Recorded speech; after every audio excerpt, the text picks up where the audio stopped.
Well, today in the shop, I got this old junk console radio. A friend of mine was moving and getting rid of it, so she gave it to me. Thought I'd see what I could do, mess around with it, see if we can get it working. This is a Zenith model 10, S as in Sierra, 669, 10 being the number of tubes in the radio. Circa 1941 to 42, so it's about 76 years old. It's these bender days. Cabinet's ripped up. Looks like it's been in some basement flooding damage maybe. So this veneer is all toast. But this model isn't particularly rare. It's fairly common, I guess, when it was released. Not a high-end model or anything like that. So not particularly valuable or anything like that. If worst case scenario, it would be a decorative item, sort of a little end table or something. But to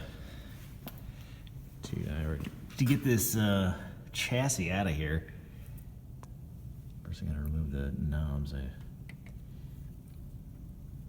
loosened the set screws already. So these three knobs. Large knob is for the band, medium knob is for the tuning, and the small knob is the volume. These auto setting buttons come off this little metal tab. Slide out. See how they work.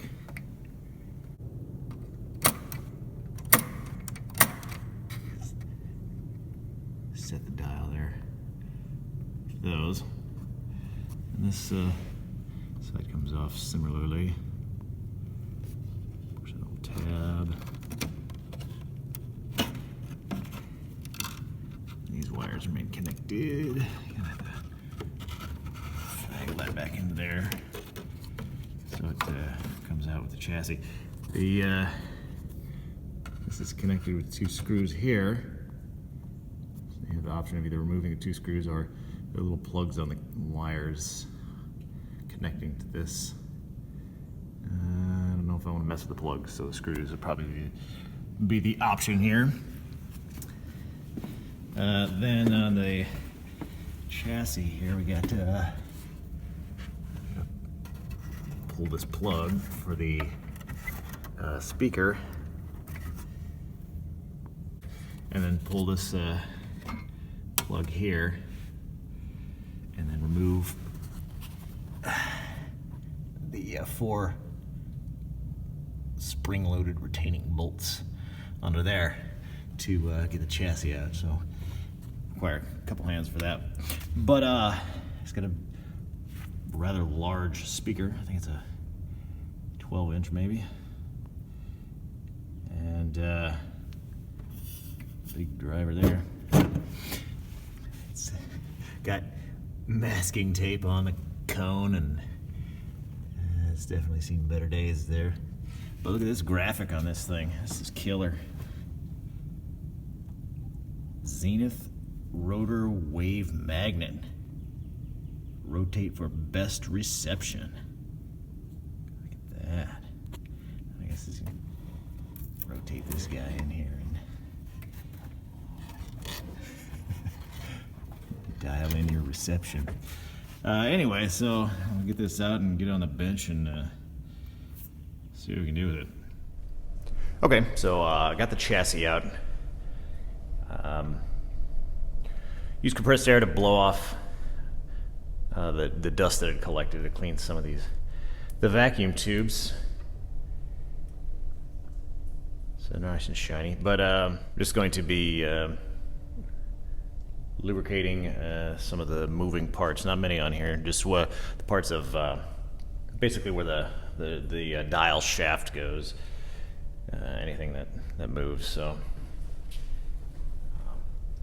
I'll flip it over and show you what looks like underneath. Okay, so it's the underside of the chassis. Got all original wiring. These Zenith used rubber wires in the 40s, rubber coated. A lot of these are rubber coated. And they're actually looking in decent shape. They're not all cracked and crumbly. I mean, obviously they're old, but they're not terrible. And all the capacitors and stuff should be replaced, but I'm not gonna do any of that because this is a junk unit anyway. Just gonna see what we can do with what we got. It's not really worth investing much in it. Did get a bunch of these fragments. These looks like old rubber. It's kind of textured. I don't know if you can tell. Textured rubber. It came off the this top of this flywheel here. Yeah, you can see there's looks like some synthetic, maybe twine. Don't think that's original. I think someone just tied that on there. Try to get the tuning dial to work. I want to say there was probably a belt. This looks like a wide enough to be a belt there. So I think I'm gonna wrap the top of this flywheel here with some silicone tape, something that's kind of, you know, grippy. It's gonna maybe grab onto this string. We'll see if that'll work. But that's that. The large dial here selects the band, and that's working all right. And the volume knob now is working as well. It's kind of cool. You can see the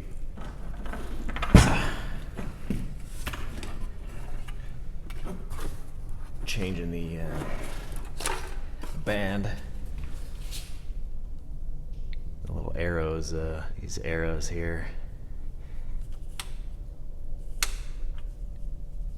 Change to show what band it is. Automatic. So that's kind of cool. I took the light bulbs out of here. They were Mazda 44.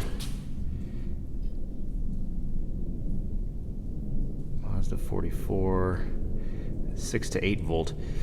I don't happen to have any of these particular bulbs lying around, but I do have a couple LED bulbs with the same base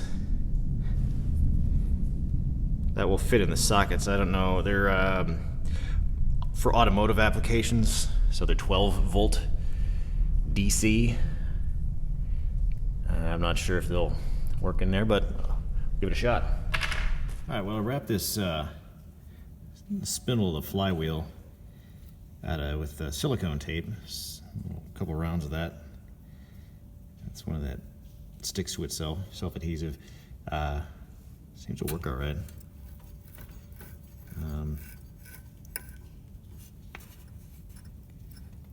Seems to be at an angle. I don't know if that's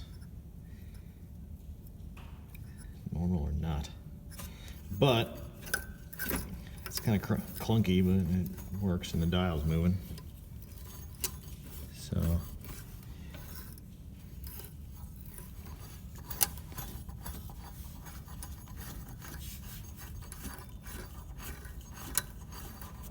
interesting note, this flywheel is made out of lead. Scratch it with my fingernail.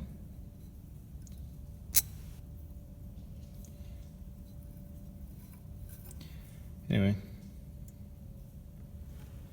that works. Ghetto rigged. Now this is the channel preset buttons that go to the right of the dial, and you can see they're loose in here, except for this one. Doesn't it's binding on the inside here, and you can see there's witness marks right in here where it's binding on this right there. One thing about these early thermoplastics, I believe this is Bakelite, but early thermoplastics sometimes shrink with age, so you occasionally get problems like this with the thermoplastics. Sometimes they can even crack if they're shrinking around something like a metal support or something like that. But I'm gonna see if I can get these two screws out. Looks like these little buttons will just lift off as an assembly, and shave this down with a razor blade. See if that'll fix the binding issue. All right, and 2 minutes later, the buttons seem to be working properly.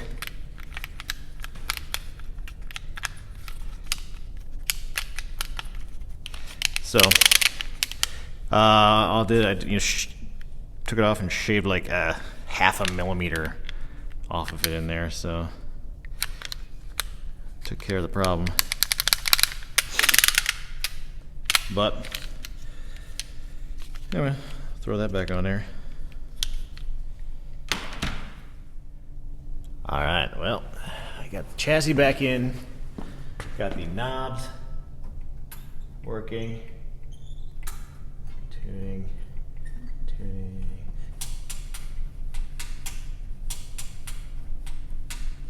Let's work these buttons, work.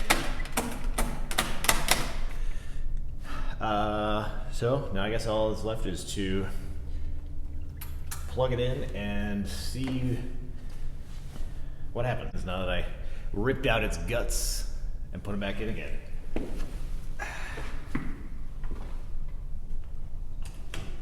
All right, plugged in, and here we go.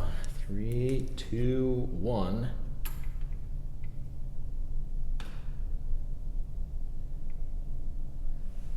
Give it a minute to see if the tubes warm up. Don't see, I guess the LED, oh, you know what? The LEDs are working, it's too bright. I hear static. Matter is, it's not that like, I'm so smart, or I'm so different, or I'm so talented. Yeah. I can handle all these things. But the thing was, best of all, I had great timing. I had great timing. I got in early. I was one of the first guys in. What I'm most proud of. Awesome. Sudan's HCA Healthcare are committed to the best possible.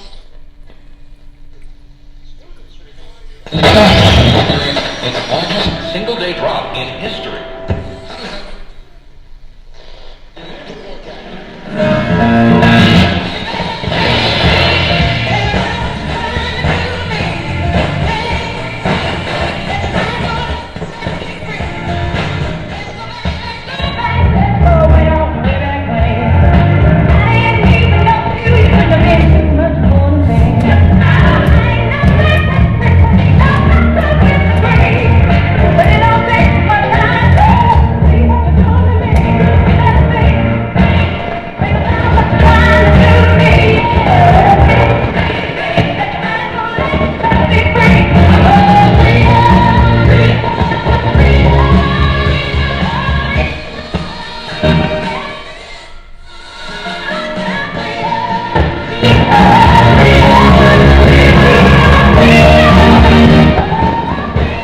It's a loudspeaker, even though it's got holes punched in it with masking tape covering them.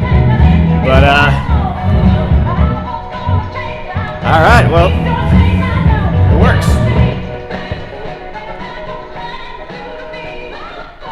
75 years old.